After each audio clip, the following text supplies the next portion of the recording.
Daniel Arrieta Monreal tenía 46 años y 3 trajes grises exactamente iguales que había comprado en el mismo sastre el mismo día, porque según su criterio los trajes grises con corbata azul marino comunicaban lo que necesitaban. Comunicar en cualquier reunión de negocios sin requerir ninguna decisión adicional por su parte a las 7 de la mañana. Era el tipo de hombre que había optimizado cada aspecto de su vida hasta convertirla en una secuencia de decisiones eficientes que se ejecutaban solas y que en conjunto producían resultados medibles. Despertaba a las 6:10, desayunaba a las 6:40, salía a las 7:15, llegaba a las 19:30 o más tarde dependiendo de los compromisos, que eran frecuentes porque Daniel Arrieta Monreal era el director general de un grupo de distribución logística que operaba en 8 provincias. Y 400 personas dependían directa o indirectamente de que él tomara las decisiones correctas en el orden correcto con la información correcta. Su casa era grande, no porque necesitara una casa grande, sino porque en el momento en que la compró, necesitaba que sus clientes creyeran que era el tipo de persona que vivía en una casa grande, y a esas alturas la casa ya era parte de la identidad profesional con la misma lógica que los 3 trajes grises. En esa casa, desde hacía 5 años, trabajaba Rosa Mendieta Salcedo 33 años, cabello oscuro recogido invariablemente en un rodete bajo que se mantenía en su sitio incluso a las 6 de la tarde del viernes, que era el momento en que cualquier rodete tiene más derecho que nunca a desordenarse. Ojos de ese color marrón que tiene la madera vieja de los muebles buenos, con profundidad y con historia, manos que trabajaban con esa precisión específica de quien ha convertido el cuidado de los espacios en algo que exige tanta atención como cualquier otra cosa que valga la pena hacer bien. Daniel sabía de Rosa lo siguiente, que llegaba a las 7:30, que se iba a las 4, que la casa funcionaba. No sabía nada más porque no había preguntado nada más y porque en el sistema de eficiencia que era su vida, la casa funcionaba. Era información suficiente para no requerir investigación adicional. Hasta que un miércoles de septiembre, todo cambió. El miércoles en cuestión, Daniel llegó a casa a las 2 de la tarde porque una reunión con un cliente de Bilbao se había cancelado con 2 horas de antelación y Daniel había decidido, por primera vez en mucho tiempo, no rellenar ese hueco con otra reunión sino simplemente regresar. No fue una decisión filosófica, fue simplemente que estaba cansado de una manera que los informes financieros no podían remediar, y que el cuerpo a veces impone su criterio aunque la agenda no lo contemple. Entró por la puerta principal, dejó el maletín en el recibidor, y desde el pasillo que llevaba al salón principal escuchó algo que lo detuvo. Voces, no una voz, varias y música. Una música que no reconoció de inmediato pero que tenía esa cualidad de las cosas que suenan como si llevaran mucho tiempo esperando el momento de sonar en ese espacio específico. Daniel siguió las voces hasta el salón de la parte trasera de la casa, el salón que daba al jardín y que él usaba exactamente nunca, porque todas sus reuniones sociales ocurrían en restaurantes o en el salón principal que estaba diseñado para impresionar. Lo que encontró en ese salón lo detuvo en el umbral con la misma eficiencia con que un semáforo en rojo detiene el tráfico. Rosa estaba sentada en el sofá grande con el uniforme puesto, y el rodete perfectamente en su lugar, rodeada de 4 personas. Una mujer de unos 55 años con el cabello teñido de un rojo intenso que no pedía permiso a nadie, y una expresión que daba a entender que llevaba mucho tiempo sin necesitar la aprobación de nadie para nada. Un hombre joven de 1910, unos 27 con las manos grandes de quien trabaja con ellas, y los ojos claros de quien piensa más de lo que parece. Una adolescente de unos 15 años con el cabello trenzado y una libreta abierta sobre las rodillas en la que escribía algo con una concentración que hacía que el mundo a su alrededor pareciera no existir. Y un niño de unos 10 años que estaba de pie frente al balcón de cristal mirando el jardín con esa atención particular de quien está estudiando algo que le interesa genuinamente. Sobre la mesa de centro había tazas, una tetera, un plato con galletas caseras que definitivamente no eran de ninguna marca que Daniel reconociera, y en el centro, ocupando un espacio considerable, un mapa desplegado sobre el que alguien había hecho anotaciones a lápiz. La música salía de un altavoz portátil pequeño que había junto al mapa. Rosa los vio en el umbral exactamente en el momento en que él los vio a ellos. Su expresión cambió. No dramáticamente, pero cambió. «Señora Arrieta», dijo Rosa poniéndose de pie. Todas las cabezas se giraron hacia el umbral. La mujer del cabello rojo lo evaluó en 2 segundos con la eficiencia de quien ha tenido que evaluar muchas situaciones en poco tiempo. El hombre joven de ojos claros se incorporó del sillón. La adolescente levantó la vista de la libreta. El niño siguió mirando el jardín por un momento más antes de girarse, con esa lentitud de quien interrumpe algo interesante por algo potencialmente también interesante. «No le esperábamos tan pronto», dijo Rosa. La reunión se canceló, dijo Daniel. Silencio breve. Le presento a mi familia, dijo Rosa con esa calma que era su estado natural en todas las situaciones. Mi madre, Esperanza. Mi hermano Tomás. Mi sobrina Valentina. Y el hijo de Tomás, Biel. Daniel miró a cada uno. Están de visita, añadió Rosa. Vienen de Tarragona. No esperaba que usted llegara antes de las 4. Si prefiere que, no dijo Daniel. Y fue una respuesta que lo sorprendió a él mismo tanto como a los presentes porque no era la respuesta que cualquiera habría esperado de un hombre que había llegado a su casa y encontrado 4 personas desconocidas en el sofá de su salón trasero bebiendo té sobre un mapa.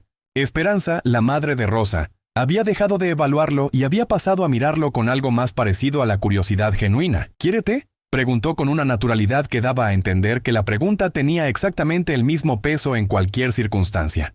Daniel miró la tetera, miró el mapa, miró a Rosa, que esperaba con esa quietud suya que él había notado sin analizar durante 5 años. De acuerdo, dijo, y entró al salón. Se sentó en el sillón frente al sofá. Biel, el niño de 10 años, se había acercado al mapa con la seriedad específica de quien tiene una misión, y señalaba algo en él mientras le decía a su padre. Tomás algo que Daniel no llegó a escuchar completamente, Esperanza. Le sirvió el té con la eficiencia de quien lleva muchos años sirviendo té a personas diversas en circunstancias diversas y ha aprendido que la temperatura importa más que el protocolo. ¿Azúcar?, preguntó. No, gracias. Esperanza asintió como si eso confirmara algo que ya sospechaba. Rosa recogía discretamente algunas cosas de la mesa para hacer espacio, con esa eficiencia automática que era su segunda naturaleza. Déjalo, dijo Daniel. Rosa lo miró. Está bien así, añadió él, una pausa breve en que nadie supo exactamente qué correspondía hacer. Que es el tipo de pausa que se da cuando una situación no tiene protocolo establecido, y cada persona tiene que improvisar. Valentina, la adolescente de la libreta, fue la primera en hablar. ¿Usted trabaja en logística?, preguntó directamente, mirándolo con esos ojos de los 15 años que todavía no han aprendido que hay preguntas que los adultos prefieren no hacer directamente. Sí, dijo Daniel. La tía Rosa me habló de su empresa.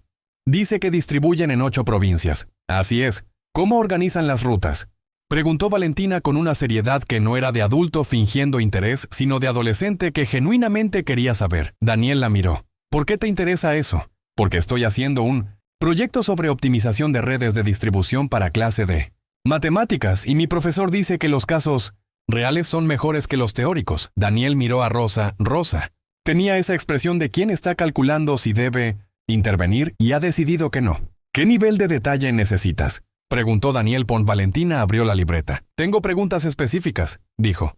Si no le molesta, y durante los siguientes 20 minutos, Daniel Arrieta Monreal, director general de un grupo de distribución logística, que no recordaba la última vez que había explicado algo a alguien sin un objetivo concreto detrás, le explicó a una adolescente de 15 años cómo se optimizan las rutas de distribución en 8 provincias con variables de tiempo, coste y capacidad. Valentina tomaba notas, hacía preguntas que revelaban que había entendido lo anterior. Tomás, el hermano de Rosa, escuchaba desde el sofá con esa atención de quien encuentra interesante algo que no era lo que esperaba encontrar interesante esa tarde. Biel había abandonado el mapa y se había sentado en el suelo junto al sillón de Daniel con el mapa doblado en las manos, escuchando sin que nadie le hubiera dicho que escuchara. Esperanza, la madre, bebía su té y observaba, todo con esa calma de quien tiene muchos años de perspectiva, y sabe que las cosas más importantes de la vida ocurren en los momentos que nadie planificó. Cuando Daniel terminó de responder la última pregunta de Valentina,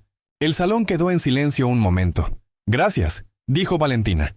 Eso es exactamente lo que necesitaba. Daniel asintió, y entonces miró el mapa que Biel sostenía doblado en las manos. ¿Qué mapa es ese?, preguntó. Biel lo desplegó inmediatamente con la generosidad de los niños que comparten sus cosas, porque todavía no han aprendido que hay cosas que se guardan. Era un mapa de la región costera, con marcas a lápiz en varios puntos. Estamos buscando una ruta, dijo Biel, para ir en bicicleta del pueblo de la abuela al mar.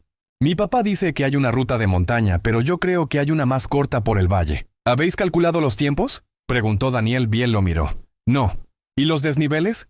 El niño parpadeó. ¿Qué son los desniveles? Daniel tomó el mapa. Durante los siguientes 15 minutos le explicó a un niño de 10 años qué son los desniveles en una ruta de montaña, por qué importan en bicicleta, y cómo se calcula el tiempo real de un trayecto teniendo en cuenta esa Variable Biel escuchaba con los ojos muy abiertos, de quien está recibiendo información que reorganiza algo en su cabeza. Tomás miraba a Daniel con una expresión que no era exactamente sorpresa, sino la versión adulta de lo que sentía su hijo. La actualización de una categoría. Rosa, sentada en el sofá con la taza de té que ya se había enfriado, miraba a Daniel con esa expresión suya de estar calculando algo que no era un número. Cuando Tomás y su familia se fueron a las 5 de la tarde, después de 1 hora y media en que nadie había planeado que pasara lo que pasó, y que sin embargo había pasado con la naturalidad de las cosas que ocurren en el momento en que tienen que ocurrir, Rosa recogió las tazas en silencio. Daniel seguía en el sillón. «Rosa», dijo. Ella se detuvo. «¿Tu hermano? ¿A qué se dedica?» Pausa breve. «Trabaja en una empresa de construcción como encargado de obra. Ha trabajado así toda su vida. Y tiene un hijo de 10 años que dibuja rutas en mapas. Biel es así desde que aprendió a leer. Todo lo convierte en un problema que resolver. Y Valentina, la hija mayor de mi cuñada, quiere estudiar ingeniería. Su madre dice que es demasiado ambiciosa para lo que hay, que debería pensar en algo más práctico». Daniel procesó eso. «Lo que hay es lo que uno construye», dijo. Rosa lo miró. «Sí», dijo después de un momento. «Eso mismo le digo yo». Silencio. «Perdona por la intrusión», dijo Rosa. «No debería haber traído a nadie sin avisarte». «No me has molestado», dijo Daniel. «Y hay algo que quiero preguntarte». Ella esperó con la eficiencia de siempre. «¿Cuánto tiempo llevas trabajando aquí?» Rosa lo miró. 5 años en marzo. «¿Y en ese tiempo te he preguntado alguna vez cómo estás?» Una pausa que tenía el peso específico de una verdad que no necesita ornamento. «No», dijo Rosa. Daniel asintió. «De acuerdo», dijo. «Eso va a cambiar». Rosa lo miró con esa expresión que él todavía no sabía leer completamente, pero que llegaría a conocer como la expresión de alguien que está evaluando si una afirmación tiene sustancia o es simplemente palabras. «¿Por qué?», preguntó. La pregunta era directa y merecía una respuesta directa. «Porque esta tarde un niño de 10 años me explicó que hay cosas más cortas por el valle, y yo llevaba 5 años yendo siempre por la montaña sin preguntarme si había otra». Ruta. Rosa lo miró durante un momento. Luego asintió muy levemente. «La cena estará lista a las 8», dijo, y fue a la cocina. Daniel se quedó en el sillón con el mapa de Biel que había quedado olvidado en la mesa y que tenía las marcas a lápiz de una ruta que nadie había terminado de calcular todavía. Lo tomó, lo dobló con cuidado, lo guardó en el bolsillo interior de la chaqueta. En los días que siguieron, Daniel hizo algo que no había hecho en 5 años. Prestó atención a lo que pasaba en su propia casa cuando él no estaba mirando. No de manera obsesiva, no reorganizando sus horarios ni instalando sistemas de vigilancia. Simplemente prestando atención, que es un acto completamente voluntario que requiere dejar de hacer otras cosas al mismo tiempo y que produce resultados que ningún informe puede sustituir. Notó que Rosa llegaba siempre a las 7:20, aunque su horario empezara a las 7:30, porque había cosas que necesitaban estar en marcha antes de que él bajara a desayunar. Notó que el orden de limpieza de las habitaciones variaba según el día de la semana de una manera que no era aleatoria, sino que respondía a un criterio que tenía que ver con la luz natural, con qué habitaciones usaba más él en qué días, con una lógica que alguien había elaborado observando los patrones de uso de la casa durante meses. Notó que en la nevera siempre había exactamente el tipo de cosas que él tendía a buscar cuando llegaba tarde, no porque alguien le hubiera preguntado sus preferencias, sino porque alguien había observado y recordado durante 5 años sin que él lo supiera. Notó un lunes por la mañana que había un libro diferente en la mesita de la biblioteca. No diferente en el sentido de que hubiera sido movido de sitio, diferente en el sentido de que era un libro que él no había puesto ahí. Lo tomó. Era un libro de logística avanzada, con el lomo ya ligeramente gastado de lecturas previas, y en la primera página había una nota a lápiz que decía: «Para Valentina, que pregunta las preguntas correctas». Con el permiso de quien lo lee, Daniel lo miró durante un momento. Lo dejó en su sitio. Esa tarde, cuando Rosa iba a salir, la esperó en el recibidor. «Rosa». «Señora Arrieta». Daniel, ella lo miró. «El libro de la biblioteca. El de logística avanzada». Una pausa muy breve. «Era mío», dijo Rosa. «Lo traje para Valentina porque lo que usted le explicó el miércoles pasado le abrió preguntas que ese libro responde mejor que cualquier cosa que yo pudiera explicarle. Si no debía haberlo... ¿Lo has leído?» «Sí». «¿Cuándo?» «Por las noches. Lo tengo desde hace 2 años». Daniel procesó eso. «¿Por qué tienes un libro de logística avanzada?» Rosa lo miró con esa expresión suya de quien está calibrando cuánto de lo que sabe es pertinente decir en este momento. Porque llevo 5 años trabajando en la casa de un director general de logística, y me pareció sensato entender en qué trabaja la persona para quien trabajo. Daniel la miró. ¿Y lo entiendes? Las bases, sí. Las partes más técnicas me costaron más, pero el libro las explica bien. ¿Para qué te sirve entender logística si trabajas como ama de llaves? Rosa lo miró. Para entender la lógica detrás de cómo funciona un sistema. Dijo, que es lo mismo que necesito entender para que esta casa funcione. Los principios son los mismos aunque la escala sea diferente. Daniel se quedó con esa respuesta flotando en algún lugar entre el pecho y la garganta. Quédate con el libro, dijo finalmente. Y si Valentina lo necesita, que se lo quede ella. Ya le dije que podía llevárselo. Bien, Rosa asintió y fue hacia la puerta. Rosa, ella se detuvo. Mañana llego a las 2. Si tu madre quiere volver a traer el té, no hace falta que esperen al salón de atrás. Rosa lo miró durante un momento. Mi madre no vendrá mañana. Pero si viniera. Una pausa. Gracias. Y salió. Daniel se quedó en el recibidor mirando la puerta cerrada y pensando en rutas más cortas por el valle. Fue un jueves. Daniel llevaba 2 semanas con una pregunta que no había encontrado la manera de formular correctamente dentro de 1900. Los sistemas de análisis que usaba habitualmente para formular preguntas, porque era un tipo de pregunta que esos sistemas no estaban diseñados para manejar. La pregunta era simplemente esta. ¿Quién era Rosa Mendieta Salcedo cuando no estaba siendo Rosa Mendieta Salcedo empleada de su casa? No era una pregunta de empleador, era la pregunta de alguien que ha descubierto de pronto que lleva 5 años. Viendo solo la cubierta de un libro y que la cubierta, aunque eficiente, no tiene nada que ver con lo que hay dentro. El jueves, Rosa salió a las 4 de la tarde por la puerta de servicio. Daniel esperó. Contó hasta 62 veces. Luego salió por la puerta principal. La siguió a pie. No en el coche porque el coche era demasiada distancia para lo que quería ver. Quería ver de cerca, con la incomodidad real de caminar por calles que no eran las suyas, sin la protección del cristal, ni del aire acondicionado, ni de los 5 centímetros de aleación de aluminio que separan a los conductores del mundo. Rosa caminaba con paso directo y seguro por calles que conocía completamente, saludando a personas por el nombre de una manera que revelaba una geografía social que llevaba años construyéndose en silencio. Una mujer mayor desde un primer piso. Un hombre que cerraba la persiana de una ferretería. Una niña que corría hacia ella desde el portal de un edificio y que Rosa recibió con esa naturalidad de quien está acostumbrado a ser recibido con afecto y lo acepta sin escandalizarse. La niña le mostró algo que llevaba en la mano con urgencia, algo que Daniel no pudo ver desde su distancia. Rosa lo miró, lo comentó con la niña, asintió. La niña salió corriendo de vuelta hacia el portal con la satisfacción de quien ha recibido el veredicto que necesitaba. Daniel siguió. Rosa entró en un edificio de ladrillo rojo de 5 plantas en una calle que tenía ese aspecto de los lugares donde la gente vive de verdad, con el ruido de varios televisores mezclándose desde ventanas abiertas y el olor de 1910, distintas cenas preparándose simultáneamente, y una vecina que regaba las plantas del balcón mientras hablaba por teléfono con alguien que evidentemente necesitaba ser convencido de algo. Daniel esperó en la acera. Las ventanas del 3er piso se encendieron. Esperó 10 minutos. Luego salió Rosa del edificio con una mujer mayor que Daniel reconoció de inmediato como Esperanza, su madre, y con Biel, el niño del mapa, que llevaba una mochila a la espalda y una expresión de ir a algún sitio con propósito. Los 3 caminaron media calle hasta una pequeña plaza con 2 árboles grandes y un banco largo y una tienda de ultramarinos en la esquina con la persiana a medio bajar y el propietario visible desde la calle hablando con un cliente. Se sentaron en el banco.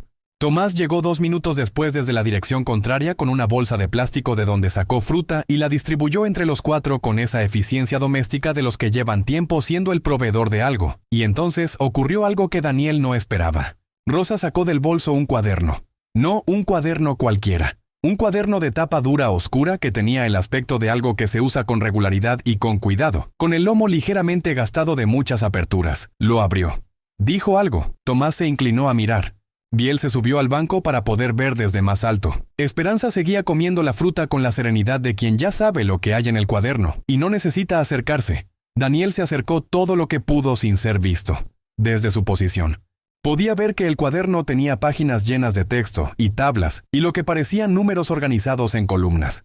No podía ver el contenido, pero podía ver la manera en que Rosa hablaba de lo que había en ese cuaderno, que era la manera de quien habla de algo que ha construido durante mucho tiempo y que existe en ese cuaderno antes de existir en ningún otro lugar. Tomás señalaba algo, preguntaba algo. Rosa respondía. Biel hacía una pregunta que hizo reír a Tomás. Rosa le respondió también a él con la misma seriedad que habría usado con un adulto. Esperanza dijo algo desde el extremo del banco sin apartar la vista de la tienda de enfrente. Rosa levantó la vista hacia su madre, y fue en ese momento cuando Daniel la vio sonreír. No la sonrisa profesional y contenida del trabajo, una sonrisa real, de las que salen solas cuando algo dicho por la persona que más conoce a uno, llega exactamente donde tiene que llegar. Daniel se quedó inmóvil, la vio así durante un momento que no habría sabido calcular. Luego se alejó despacio, caminó de vuelta hacia su barrio por las mismas calles por las que había seguido a Rosa, pero en sentido contrario y con algo diferente. En la manera de caminar que no habría sabido describir si alguien se lo hubiera preguntado. Llegó a su casa, entró. Fue al despacho, se sentó en el sillón, sacó del bolsillo de la chaqueta el mapa de Biel que seguía llevando desde el miércoles de la semana anterior. Lo desplegó sobre el escritorio, miró las rutas que el niño había marcado a lápiz. La ruta de la montaña, la ruta del valle, los puntos de parada posibles, las preguntas sin respuesta todavía en los márgenes del mapa. Y pensó en algo que había dicho Esperanza esa tarde mientras comía la fruta con esa serenidad de quien sabe muchas cosas sin necesidad de decirlas todas. No la había escuchado decirlo porque estaba demasiado lejos, pero lo imaginó. Y lo que imaginó era esto, que los mapas solo sirven cuando uno está dispuesto a tomar la ruta aunque no la conozca todavía. Al día siguiente, Daniel llegó al desayuno antes de que Rosa terminara de prepararlo, cosa que no había hecho en 5 años. Rosa lo encontró en la cocina cuando entró a las 7:20, sentado en el taburete junto a la isla con el café en la mano, cosa que tampoco era habitual porque el café de la mañana era una función de transición entre el dormitorio y el despacho, y no un momento que requiriera lugar específico. «Buenos días», dijo Rosa, sin alterar ni un gramo de su ritmo habitual. «Buenos días», dijo Daniel. «Hay algo que quiero decirte». Ella siguió preparando el desayuno sin detenerse. «La semana pasada», comenzó Daniel, «te seguí hasta la plaza donde te reuniste con tu familia». Rosa no cambió de expresión, siguió cortando el pan. «Lo sé», dijo. Daniel parpadeó. «¿Cómo lo sabes?» «Mi madre lo vio. Me lo dijo cuando llegué a casa esa tarde. Dijo que había un hombre parado al otro lado de la plaza que tenía el aspecto de alguien que lleva tiempo mirando para otro lado y que acaba de darse cuenta de que había muchas cosas en la dirección que estaba evitando». Daniel procesó eso. «Tu madre es muy observadora. Mi madre lleva 60 años mirando a personas. Lo de observar lo tiene muy desarrollado». El pan quedó cortado. Rosa lo puso en la tostadora. «¿Qué viste?», preguntó de cara al pan sin girar hacia él. «Vi a alguien que en este trabajo es invisible por elección propia o por necesidad y que en su vida real es completamente visible». Una pausa. «Y vi un cuaderno que querría entender qué tiene dentro». Rosa se giró. Lo miró. «El cuaderno es mío», dijo. «Lo sé. No es nada que tenga que ver con esta casa ni con este trabajo». «Lo sé también». «Entonces, ¿por qué quieres entender qué tiene dentro?» Daniel le sostuvo la mirada. «Porque llevo 5 años en esta casa y no sé nada de la persona que la hace funcionar. Y eso dice algo sobre cómo he estado viviendo que no me gusta cuando lo miro de frente». La tostadora saltó. Rosa tomó las tostadas, las puso en el plato, las dejó frente a Daniel en la isla con la mantequilla y la mermelada con esa eficiencia de siempre. Luego se apoyó en el lado opuesto de la isla y lo miró. «El cuaderno», dijo, «es un proyecto. Llevo 3 años desarrollándolo». «¿Qué tipo de proyecto?» «Un sistema de distribución de alimentos frescos de productores locales a barrios periféricos de la ciudad». Una pausa. «La logística de última milla en esos barrios es ineficiente. Los supermercados grandes no llegan porque el volumen no justifica el coste. Los pequeños comercios no pueden competir en precio. El resultado es que las familias de esos barrios pagan más por alimentos de menor calidad que las familias de los barrios mejor conectados». Otra pausa. «Llevo 3 años calculando si hay un modelo que funcione». Daniel la miró. «¿Y lo hay?» «Depende de varias variables que todavía no termino de resolver. El problema principal es el nodo central de distribución. Si está demasiado lejos de los barrios, el coste de transporte anula el ahorro. Si está demasiado cerca, el coste del espacio en zona urbana anula la viabilidad». Daniel no dijo nada durante un momento. «¿Tienes el análisis de la red de rutas?» Rosa lo miró. «Sí, puedo verlo». Una pausa que tenía el peso de una decisión. «¿Por qué?» «Porque llevo 20 años resolviendo exactamente ese tipo de problema a escala mayor, y hay cosas que en escala menor se pueden hacer de maneras que a escala mayor no son posibles». Rosa lo miró durante un momento largo con esa expresión suya de estar calibrando algo que no era un número. «El cuaderno está en mi bolso», dijo finalmente. Daniel esperó. Rosa fue al recibidor. Volvió con el cuaderno de tapa oscura. Lo dejó sobre la isla entre ellos. Es todo a mano, dijo. No está pasado a ningún formato digital. No lo he enseñado a nadie. De acuerdo. Y si hay algo que no entiendes, lo explico yo. No quiero intermediarios. No lo sabrá. Silencio breve. Páginas 12 a 43. Dijo Rosa. El resto son notas que todavía no tienen forma. Daniel abrió el cuaderno en la página 12 y pasó los siguientes 50 minutos leyendo en silencio el análisis más detallado y más honesto sobre distribución de última milla en zonas periféricas que había visto en mucho tiempo. Hecho a mano en un cuaderno de tapa oscura por una mujer que llevaba 5 años limpiando su casa y que durante 3 de esos 5 años había estado construyendo esto en paralelo, en silencio, sin que nadie lo supiera. Cuando terminó, cerró el cuaderno, lo dejó sobre la isla. Hay un error, dijo. Rosa lo miró. ¿Dónde? En el cálculo del radio óptimo de distribución. Asumes que el radio es igual en todas las direcciones desde el nodo central, pero el tráfico urbano no funciona así. Las calles tienen sentido único, hay cuellos de botella en ciertas horas. El radio real es asimétrico, y eso cambia el cálculo del número de rutas necesarias. Rosa se acercó al cuaderno, lo abrió en la página que ella sabía que correspondía. Miró los cálculos, miró a Daniel. ¿En cuánto cambia el número de rutas? Depende del mapa específico, pero probablemente en un 20% hacia arriba, lo que significa que el coste de personal aumenta y la viabilidad cambia. Rosa procesó eso. Hacia la inviabilidad o la viabilidad sigue siendo posible. Sigue siendo posible, dijo Daniel, con un ajuste en el modelo de nodo. En lugar de un nodo central fijo, 2 o 3 nodos menores rotativos que se desplazan según el día de la semana. Reduce el coste de espacio y compensa el aumento de rutas. Rosa lo miró. ¿Eso funciona en tu empresa? Variantes de ese modelo, sí. No para distribución de frescos, que tiene sus propias complejidades, pero el principio funciona. Silencio. Rosa tomó el cuaderno. Fue a la página 44 que él no había leído. Señaló algo. Aquí tengo anotado el problema del nodo, dijo. Sabía que había algo que no cerraba, pero no había encontrado cuál era la variable que fallaba. Daniel miró donde ella señalaba. Tenías el problema bien identificado. Solo faltaba la solución. A veces, identificar el problema es la parte más difícil. A veces, el desayuno que Rosa había preparado seguía en la isla sin que ninguno de los dos lo hubiera tocado. Rosa lo miró. Se va a enfriar, dijo. Sí, una pausa. Siéntate, dijo Daniel. Si quieres. Hay más cosas en el cuaderno que vale la pena mirar juntos. Rosa lo miró durante un momento con esa expresión de estar calculando algo que tenía muchas variables.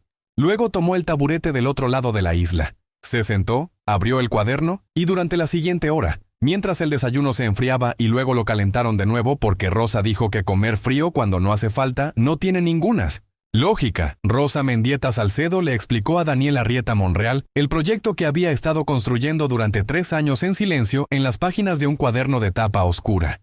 Y Daniel Arrieta Monreal escuchó con la atención real que había aprendido en los últimos días que era diferente a escuchar con los oídos. Ese mismo sábado, Daniel fue a la plaza del barrio de Rosa a las 5 de la tarde, no porque nadie lo hubiera invitado explícitamente, sino porque Rosa había dicho el viernes, antes de salir, que los sábados su familia solía estar en la plaza si el tiempo lo permitía. Y el tiempo lo permitía, y Daniel había decidido que ya era suficiente tiempo yendo siempre por la montaña. La plaza tenía esa actividad específica de los sábados de septiembre. Niños en las zonas de juego, personas mayores en los bancos con el periódico o sin él, conversaciones que no tenían agenda ni límite de tiempo. Tomás estaba en el banco grande con Biel, que tenía un cuaderno diferente al del mapa, pero la misma expresión de concentración absoluta. Valentina estaba sentada en el suelo, apoyada contra el banco con la libreta, que parecía ser un objeto permanente en su persona. Y Esperanza, la madre de Rosa, estaba en el extremo del banco con un tejido, en las manos y la expresión de quien no necesita mirar lo que teje porque lo sabe de memoria. Rosa no estaba, Daniel. Se detuvo al borde de la plaza. Esperanza levantó la vista del tejido, lo miró. «Señora Arrieta», dijo. «Esperanza», respondió él. «Daniel, si no le importa». «Daniel», señaló el espacio junto a ella en el banco. «Siéntese». Daniel se sentó. Tomás lo miró con una evaluación que era la versión adulta de la evaluación que hacía Biel, más elaborada pero igualmente directa. «Hola», dijo Tomás. «Hola, Tomás, ¿verdad?» «Sí». Una pausa. «Rosa me habló de usted esta semana». «¿Qué te dijo?» «Que había leído el cuaderno». Daniel asintió. «Lo leí». «¿Y?» «Y hay un problema con el nodo central que tiene solución pero requiere ajustar el modelo». Tomás lo miró. Ella ya lo sabía que había un problema. Lo que no sabía era cuál era exactamente. Ahora lo sabe. Tomás asintió con la evaluación de quien ha recibido la información que necesitaba y la ha clasificado correctamente. Biel levantó la vista del cuaderno. ¿Trajo el mapa?, preguntó. Daniel sonrió. No lo tengo encima, dijo. Pero lo tengo en casa. Está bien, dijo Biel. Yo tengo uno nuevo. Y lo levantó para mostrárselo. Valentina saludó con un gesto de la libreta. Esperanza siguió tejiendo. Daniel se quedó en el banco. No había ningún objetivo para estar ahí. No había ningún resultado medible, no. Había ninguna decisión que tomar ni ningún problema que resolver a corto plazo. Había una plaza, un banco, una familia que no era la suya y un tejido que Esperanza manejaba sin mirar las manos y el sonido de una ciudad que existía. Al margen de cualquier agenda, pasaron 20 minutos antes de que Rosa apareciera desde la tienda de ultramarinos de la esquina. Con una bolsa pequeña, cuando vio a Daniel en el banco junto a su madre, se detuvo un instante, solo un instante, luego siguió caminando. Se sentó en el espacio que quedaba libre entre Daniel y Valentina. «Llegaste», dijo. «Llegué», dijo él. Esperanza, sin levantar la vista del tejido, dijo algo en voz muy baja que Daniel no llegó a escuchar completamente, pero que hizo que Rosa respondiera con ese tono específico que los hijos tienen cuando sus madres dicen algo que es verdad y que por eso mismo no se puede rebatir. «¿Qué dijo?», preguntó Daniel. Rosa lo miró. Dijo que los mapas solo sirven cuando uno está dispuesto a tomar la ruta aunque no la conozca todavía. Daniel procesó eso. «Lo pensé la semana pasada», dijo. «¿Qué pensaste?». «Exactamente eso. Que probablemente era lo que tu madre habría dicho si hubiera podido escucharla». Rosa lo miró. «¿Desde dónde nos veías?». «Desde la farmacia de la esquina». Una pausa. «No podía escuchar lo que decíais. Solo veía». «¿Y qué veías?». Daniel miró la plaza un momento antes de responder. «Veía lo que debería haber estado construyendo en mi casa durante los últimos 5 años y que estaba aquí en esta plaza una tarde de jueves sin que yo lo supiera». Silencio breve. Esperanza soltó una pequeña exclamación que podría haber sido satisfacción o podría haber sido simplemente que el tejido había llegado al punto que necesitaba. Biel mostró el nuevo mapa. «Este tiene más detalles», dijo. Y la tarde en la plaza continuó con la naturalidad de las cosas que están siendo exactamente lo que son.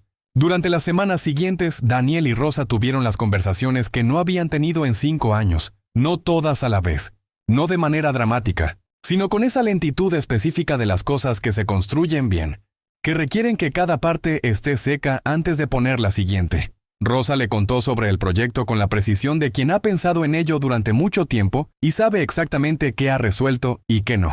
Le habló de los productores locales con quienes había hablado informalmente durante 2 años, de los barrios que había identificado como prioritarios, del modelo de suscripción que había diseñado, para que los clientes pudieran planificar y los productores pudieran anticipar la demanda. Daniel escuchó con esa atención real que estaba aprendiendo a distinguir de la atención funcional que había usado toda su vida y hacía preguntas, no las preguntas de alguien que quiere demostrar que sabe más que el otro. Las preguntas de alguien que genuinamente quiere entender algo que no conoce bien. Una tarde, en la biblioteca, con el cuaderno desplegado entre los dos y una taza de café cada uno, porque Rosa había dicho que en las conversaciones largas el café era un elemento de soporte logístico. Daniel dijo algo que Rosa no esperaba. «El problema del nodo tiene una solución que no está en el cuaderno todavía». Rosa lo miró. «¿Cuál?». «Mi empresa tiene 3 naves de distribución en la ciudad. Una de ellas está al 50% de capacidad porque el cliente que la usaba al completo redujo su volumen hace 2 años. Hizo una pausa. La ubicación está en el punto que, según tu análisis del radio asimétrico que corregimos juntos, correspondería al nodo más eficiente para cubrir los 5 barrios prioritarios que tienes identificados». Rosa lo miró. «¿Qué estás proponiendo?». «Que uses el espacio». Otra pausa. «Con un contrato, con condiciones de mercado, sin favores, pero con la posibilidad real de que el proyecto empiece a existir fuera del cuaderno». Silencio largo. «Daniel», dijo Rosa. «¿Sí? ¿Por qué haces esto?». Era la misma pregunta que se había hecho en ese cuaderno, de otra manera. Muchas veces, Daniel la miró. «Porque llevo 5 años con una nave al 50%, y no se me había ocurrido que había personas construyendo proyectos que necesitaban exactamente ese espacio». Una pausa. «Y porque me parece que el proyecto merece existir fuera del cuaderno». Rosa lo miró durante un momento largo. «El contrato tiene que ser real», dijo. «No ajustado a mi favor porque el contrato será de mercado», dijo Daniel, «con una cláusula de revisión al año según el rendimiento. Nada que no haría con cualquier otro cliente». «¿Y si el proyecto no funciona en el primer año?». Entonces revisamos las condiciones, como con cualquier otro cliente. ¿Y si funciona? Entonces también revisamos, como con cualquier otro cliente. Rosa asintió despacio. Voy a pensarlo, es lo que corresponde, y voy a hablar con mi madre, por supuesto, y con Tomás, porque tiene un ojo para los números que a mí se me escapa a veces. Bien, Rosa recogió el cuaderno, lo guardó en el bolso, fue hacia la puerta de la biblioteca, se detuvo. Daniel, ¿sí? La primera vez que te vi en el umbral del salón, cuando llegaste ese miércoles y encontraste a mi familia ahí. Pensé que ibas a pedirme que me fuera. Daniel la miró. No se me pasó por la mente. Lo sé, por eso estamos teniendo estas conversaciones. Salió de la biblioteca. Daniel se quedó con el café y el cuaderno que Rosa había dejado un momento sobre la mesa, y que él no había terminado de leer del todo. Lo tomó, lo abrió en las páginas 44 en adelante, las que ella había dicho que eran notas que todavía no tenían forma. Las leyó. Eran notas sobre el tipo de red que quería construir, no solo en términos logísticos, sino en términos de lo que significaría para los barrios donde funcionara. El tipo de relaciones entre productores y consumidores que el modelo podía generar, las formas de medir el impacto, que fueran más allá de los números de volumen y coste, eran las notas de alguien que había pensado en esto durante 3 años con la seriedad y la pasión de quien sabe que lo que está construyendo importa aunque todavía no exista. En ningún lugar, excepto en las páginas de un cuaderno, Daniel lo cerró, lo dejó en el sitio exacto donde Rosa lo había dejado y fue a buscar el número de su director de operaciones para preguntarle qué condiciones de mercado eran las correctas para ceder espacio en una nave de distribución a un proyecto de distribución local de alimentos frescos. El contrato se firmó un martes de octubre. Estuvieron presentes Rosa, Tomás, que había insistido en revisar cada cláusula con la minuciosidad de alguien que desconfía de las cosas buenas porque la experiencia le ha enseñado que las cosas buenas suelen tener letra pequeña. Y Daniel con su director de operaciones. Tomás encontró 2 cosas que quería modificar. Las modificaron. Tomás encontró una tercera. La discutieron durante 20 minutos y llegaron a una redacción que satisfacía a todos. Cuando terminaron, Tomás se levantó y le extendió la mano a Daniel con la firmeza de quien no da la mano a la ligera. De acuerdo, dijo.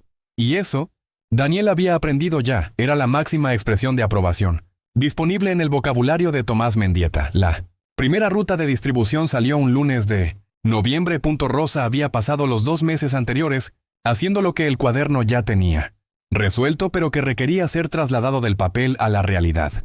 Hablar con los productores, visitar los barrios, establecer los puntos de recogida, diseñar el sistema de suscripción, contratar a 3 personas del propio barrio para las rutas de última milla. Biel había hecho el diseño del mapa de rutas en papel, con marcadores de colores diferentes para cada día de la semana, que Rosa había digitalizado luego con ayuda de Valentina. Valentina había diseñado el sistema de gestión de pedidos online porque había dicho que el que Rosa tenía pensado usar era funcionalmente correcto, pero que ella sabía cómo hacerlo mejor, y Rosa había dicho que adelante y Valentina lo había hecho mejor, pues Esperanza había sido, como era previsible, el primer nombre en la lista de suscriptores.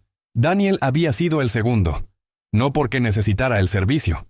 Su casa estaba en un barrio con acceso a todos los comercios que podría necesitar, sino porque Biel le había preguntado si se iba a suscribir con esa honestidad directa de los 10 años que no ve razones para no preguntar lo que se quiere saber. Y Daniel había dicho que sí. El primer lunes de distribución, Daniel llegó a casa a las 2 de la tarde y encontró en la cocina una caja de madera con el logo de la distribuidora, que era un dibujo de Biel que nadie le había pedido expresamente que hiciera, pero que él había hecho y que resultó ser exactamente correcto. Llena de verduras de temporada y 3 variedades de queso de un productor de la comarca, y un tarro de miel de un apicultor que tenía las colmenas a 40 kilómetros de la ciudad. Junto a la caja había una nota, escrita con la letra de Rosa, decía: primera entrega. Los errores del primer mes son de aprendizaje. Los del segundo mes son de descuido. Avísame de los primeros para que no lleguen los segundos. Daniel tomó la nota. La guardó en el cajón del escritorio donde ya guardaba el mapa de Biel. Pasaron meses. El proyecto de distribución creció con la lentitud de las cosas sólidas y la constancia de las cosas que están bien fundadas. Al tercer mes tenían 120 suscriptores. Al sexto, 280. Al noveno superaron el punto de equilibrio financiero que Rosa había calculado como objetivo del primer año. Tomás revisaba los números cada mes, con la misma minuciosidad que la primera vez. Valentina actualizaba el sistema cuando encontraba mejoras. Biel dibujó una versión nueva del mapa de rutas para el segundo semestre porque dijo: que el primero ya estaba desactualizado y que un buen mapa tiene que reflejar la realidad que existe, no la que existía cuando se dibujó. Esperanza seguía siendo suscriptora y había convencido a otras 4 vecinas de serlo también, con la persuasión tranquila de quien no necesita argumentar porque confía en que lo que recomienda se recomienda solo.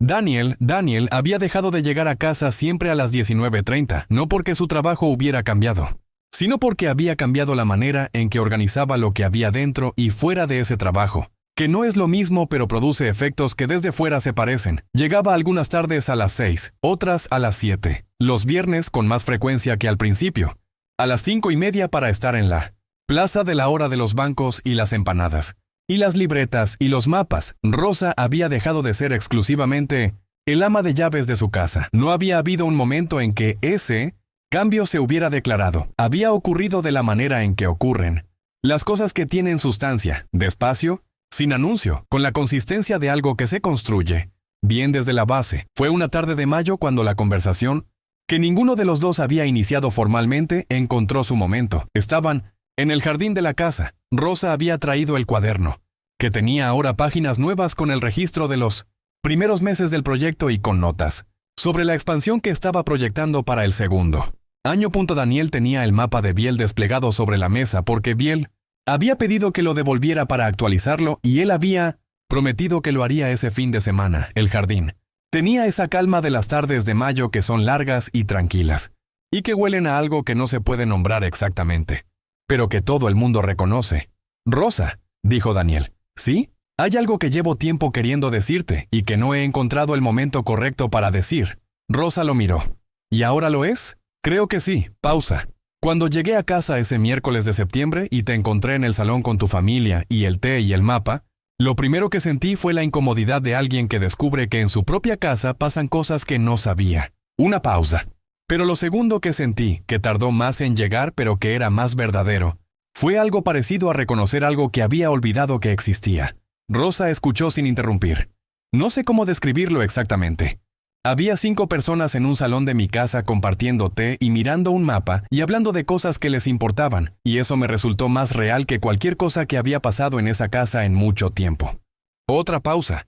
Y la persona en el centro de eso eras tú. Rosa bajó la vista al cuaderno un momento, luego la levantó. Daniel, dijo, hay algo que quiero preguntarte y que tiene que ver con lo que acabas de decir. Pregunta. Lo que sientes tiene que ver con el proyecto, con que el cuaderno te interesa, con que la distribución te interesa, con que el problema logístico te parece estimulante. La pregunta era directa y justa. Daniel la consideró con el respeto que merecía. El proyecto me parece importante y bien construido, dijo. Y me alegra que exista y me alegra haber podido contribuir a que saliera del cuaderno. Pero no, lo que siento no tiene que ver con el proyecto. Tiene que ver con la persona que lo construyó durante 3 años en silencio mientras hacía otra cosa y que tiene una madre que mira a las personas con una precisión que debería dar miedo y un hermano que desconfía de todo lo que parece demasiado bueno para ser verdad y tiene razón en desconfiar. Y una sobrina que optimiza sistemas de reservas porque puede, y un sobrino que dibuja mapas con marcadores de colores porque el mundo necesita ser representado correctamente. Pausa. Y que hace 5 años lleva funcionando la casa de alguien que no había sabido preguntar su nombre. Silencio. Rosa cerró el cuaderno. Daniel. ¿Sí? La primera vez que entré a trabajar en esta casa pensé que era el tipo de lugar donde la gente vive de cara a los demás y de espaldas a sí misma. Una pausa. No lo digo como crítica. Es simplemente lo que vi. Y tenías razón. Tenía razón en lo que vi, dijo Rosa. Pero lo que veo ahora es diferente. ¿Qué ves ahora? Rosa miró el jardín un momento. Veo un hombre que aprendió a llegar antes porque hay algo en esta casa que vale la pena ver cuando uno llega. Y que guarda el mapa de un niño de 10 años en el cajón del escritorio. Y que firmó un contrato de mercado cuando podría haber ofrecido condiciones favorables y no lo hizo porque entendía que eso no era lo que correspondía. Silencio. De jardín de mayo con el sonido de los pájaros y el olor de algo que no se puede nombrar. ¿Y qué significa lo que ves? Preguntó Daniel. Rosa lo miró. Significa que me gustaría saber a dónde va esto, dijo. Sin prisa, sin que nadie lo fuerce. Con la honestidad de 2 personas que han empezado a conocerse de verdad después de 5 años de no hacerlo, Daniel asintió. De acuerdo. Y con la condición de que si en algún momento algo no funciona, lo digamos sin rodeos. De acuerdo. Y con la condición de que el contrato del proyecto sigue siendo de mercado sin importar lo que pase entre nosotros. Ya lo era y seguirá siéndolo. Rosa asintió. Tomó el cuaderno, se levantó, fue hacia la casa, en la puerta del jardín se detuvo. Daniel. ¿Sí? El viernes que viene mi madre quiere hacer la cena de temporada. Es una tradición de septiembre que traslada a mayo si no llueve. Una pausa. Si quieres venir, el sitio en la mesa existe. Daniel miró el jardín de su casa, que los jardineros mantenían perfecto, y que tenía esa calidad específica de los espacios muy cuidados, que sin embargo no tienen vida propia porque nadie los usa para nada que no sea ser mirados. Voy, dijo. Rosa asintió, y entró a la casa. La cena de temporada de Esperanza fue en el piso del tercer piso del edificio de ladrillo rojo, en una mesa que no cabía del todo en el comedor, y que por eso se extendía hacia el salón con la lógica práctica de quien sabe que las cosas importantes merecen el espacio que necesitan, aunque ese espacio requiera reorganizarlos. Muebles estaban Esperanza, Rosa, Tomás, su esposa Nuria que Daniel conoció esa noche y que tenía la misma directness que Tomás pero expresada de otra manera. Biel, Valentina, la abogada que había redactado el contrato del proyecto y que se había vuelto de alguna manera parte del perímetro, y Daniel. Esperanza había cocinado con la misma lógica con que tejía, sabiendo exactamente lo que estaba haciendo sin necesitar mirar. La mesa tenía esa calidad específica de las mesas donde cada persona ha traído algo y el conjunto es mejor que cualquier cosa que alguien hubiera podido planificar. Biel habló de los mapas durante el primero plato, con una extensión que hizo que Nuria le dijera que los otros también tenían cosas que contar. A lo que Biel respondió que sí, pero que los mapas eran importantes, y Nuria dijo que todo era importante y que por eso había que turnarse. Argumento que Biel aceptó con la pragmática de quien reconoce un punto lógico válido. Valentina habló del sistema de reservas del proyecto y de las mejoras que tenía pensadas para el segundo año. Y Daniel le preguntó si había pensado en estudiar ingeniería de sistemas. A lo que Valentina respondió que sí, pero que su madre decía que era demasiado difícil. A lo que Daniel respondió que las cosas difíciles eran generalmente las que valía la pena hacer.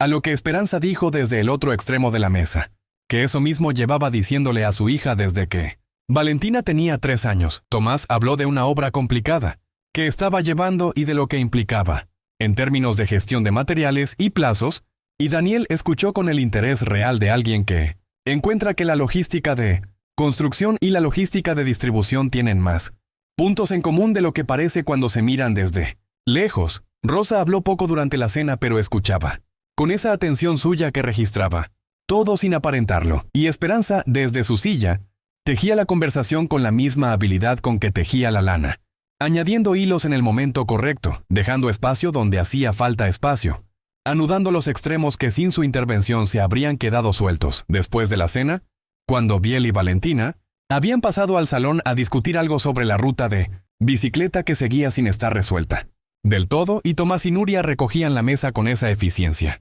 doméstica de quien lleva años haciéndolo juntos. Esperanza se quedó en la silla con el tejido y Daniel se quedó en la silla frente a ella con el café. Daniel, dijo Esperanza. ¿Sí? Llevo un año observándole. Lo sé. ¿Lo sabe de verdad? Lo sospecho, admitió él. Esperanza sonrió. Lo que veo es un hombre que estaba viviendo de cierta manera y que a partir de un miércoles de septiembre empezó a vivir de otra, y que la diferencia entre las dos maneras no es la que él mismo cree que es. Daniel la miró. ¿Cuál cree usted que es la diferencia? Él cree que la diferencia es que ahora presta atención a cosas que antes no prestaba. Esperanza dejó el tejido sobre las rodillas. Pero la diferencia real es que ahora tiene a dónde prestar esa atención, que hay algo que merece que se la preste. Que en este año, en esta familia, en este proyecto, en mi hija, ha encontrado el tipo de sustancia que no se construye en los despachos, pero sin la que los despachos no tienen ningún sentido. Daniel no respondió de inmediato. ¿Y eso le parece bien?, preguntó finalmente. Esperanza lo miró. Me parece que llegó tarde, dijo con la honestidad tranquila que era su estilo. Y me parece también que llegó. Que son dos cosas diferentes y que la segunda pesa más que la primera cuando uno ya está en el sitio correcto. Daniel asintió. Gracias, dijo. No me dé las gracias todavía, dijo Esperanza. Las cosas que empiezan bien todavía tienen que demostrar que continúan bien. Eso toma tiempo. Lo sé. Y mi hija, dijo Esperanza, tiene mucha paciencia para las cosas que valen la pena y muy poca para las que no. Una pausa. Asegúrese de estar en la primera categoría. Lo intentaré, dijo Daniel. Bien, dijo Esperanza. Y tomó el tejido de nuevo. Rosa apareció en la puerta del comedor. Miró a su madre, miró a Daniel. ¿Qué estabais hablando? De mapas, dijo Esperanza sin levantar la vista del tejido. Rosa los miró a los dos. Mi madre nunca habla de mapas. Esta noche sí, dijo Esperanza. Rosa miró a Daniel. Daniel levantó las manos en un gesto de quien no va a contradecir a Esperanza bajo ninguna circunstancia. Rosa casi sonrió. «Hay café», dijo. «Si quieres más, gracias», dijo Daniel, y la noche continuó en ese piso del tercer piso con la mesa recogida y la conversación distribuida en varios rincones y el tejido de Esperanza, avanzando con la consistencia de las cosas, que se hacen bien y sin prisa. Pasó un año desde aquella primera cena de temporada. El proyecto de distribución tenía en ese momento 432 suscriptores en 7 barrios. Daba trabajo a 11 personas del propio territorio donde operaba, y había sido mencionado en un reportaje de una revista especializada en economía social como ejemplo de modelo de distribución local sostenible. Tomás había revisado los números del año, con una expresión que Daniel ya sabía leer como satisfacción no expresada. Valentina había actualizado el sistema 3 veces, cada versión mejor que la anterior, y había empezado el primer año de ingeniería de sistemas en la universidad pública, con la beca que había conseguido por mérito propio y que nadie le había dado porque le cayera bien. Biel había dibujado un mapa nuevo de las rutas de distribución en el que cada una tenía un nombre diferente. No números, sino nombres de personas del barrio. Lo que Rosa había adoptado en el sistema real porque dijo que los nombres humanizaban lo que de otra manera era simplemente logística. Esperanza seguía siendo suscriptora. Seguía siendo la primera de la lista. Había convencido a 9 vecinas de serlo también. Daniel llegaba a casa los viernes a las 5 de la tarde. No, siempre, pero con la frecuencia de algo que ya es un hábito y no una excepción. Llegaba y estaban en la plaza o estaban en casa de Esperanza o estaban en la casa de Daniel, que había ido dejando de ser solo la casa grande del señor que comía solo y había ido convirtiéndose en algo diferente, más difícil de clasificar pero más verdadero. Había en esa casa una caja de madera del proyecto que llegaba los lunes. Había en el despacho el mapa de Biel actualizado, clavado en el corcho junto al escritorio. Había en la biblioteca 3 libros nuevos que no estaban elegidos por el color del lomo, sino porque alguien los había leído y pensado que valía la pena que estuvieran ahí. Y había, en el cajón del escritorio donde Daniel guardaba las cosas que importan, la primera nota que Rosa le había dejado junto a la primera caja de distribución, primera entrega. Los errores del primer mes son de aprendizaje. Los del segundo mes son de descuido. Avísame de los primeros para que no lleguen los segundos. La había leído muchas veces, y cada vez que la leía pensaba que era el principio, más honesto que había conocido para cualquier cosa que valiera la pena construir. Fue un viernes de octubre, exactamente un año después del miércoles en que Daniel había llegado a casa y encontrado 4 personas en el salón con el té y el mapa. Cuando él y Rosa se quedaron solos en el jardín después de que los demás se fueran, el jardín tenía ahora 3 macetas que Esperanza había traído un día diciendo que el jardín necesitaba algo que creciera por sí mismo y no por los jardineros. Los jardineros las habían integrado sin comentario. Daniel y Rosa estaban en los sillones de jardín con el último café de la tarde y la luz de octubre que caía de esa manera específica, que en otoño es a la vez melancólica y exactamente correcta. Daniel, dijo Rosa. ¿Sí? Hay algo que quiero decirte. Dime, el año pasado, cuando firmamos el contrato y empezó todo lo que siguió, le dije a mi madre que pensaba que esto podía ser algo, pero que no sabía exactamente qué forma tenía todavía. ¿Y qué dijo ella? Dijo que las formas se encuentran cuando uno para de buscarlas y empieza a construirlas. Daniel la miró. ¿Y? Y creo que este año hemos estado construyendo algo que no estábamos buscando exactamente, y que por eso tiene la forma que tiene, que es diferente a cualquier forma que cualquiera de los dos habría diseñado de antemano. ¿Y eso te parece bien? Rosa lo miró. Me parece que sí, dijo. Me parece que las cosas que no se pueden diseñar de antemano son las únicas, que no se pueden falsificar tampoco. Daniel asintió. El jardín estaba quieto con las 3 macetas de Esperanza, y el último café y la luz de octubre. Rosa, dijo Daniel. ¿Sí? ¿Te acuerdas del mapa de Biel? El primero. El de la ruta de bicicleta. Sí. ¿Alguna vez calcularon la ruta? Rosa casi sonrió. Biel dijo que la ruta del valle era más corta, pero que requería pasar por un tramo sin asfaltar, que en otoño se pone difícil. Que la mejor solución era una combinación de las 2 rutas según la temporada. Daniel asintió. Eso es lo que hacen los buenos mapas, dijo. No te dicen que hay una sola ruta. Te muestran todas las que existen y te dejan elegir según el momento. Rosa lo miró. ¿Eso es una metáfora? Un poco. ¿De qué? Daniel la miró. De que este año ha sido aprender que hay rutas que no estaban en el mapa original y que eso no significa que no sean correctas. Solo significa que había que estar dispuesto a tomar el desvío para encontrarlas. Rosa asintió despacio. El jardín siguió quieto. Las macetas de esperanza siguieron ahí, creciendo por sí mismas con la lógica de las cosas que están en el lugar que les corresponde. Y en la casa grande, que había dejado de ser solo grande para ser también otra cosa, la tarde de octubre continuó con esa calidad específica de los momentos en que nada necesita ser añadido, porque todo lo que tiene que estar ya está.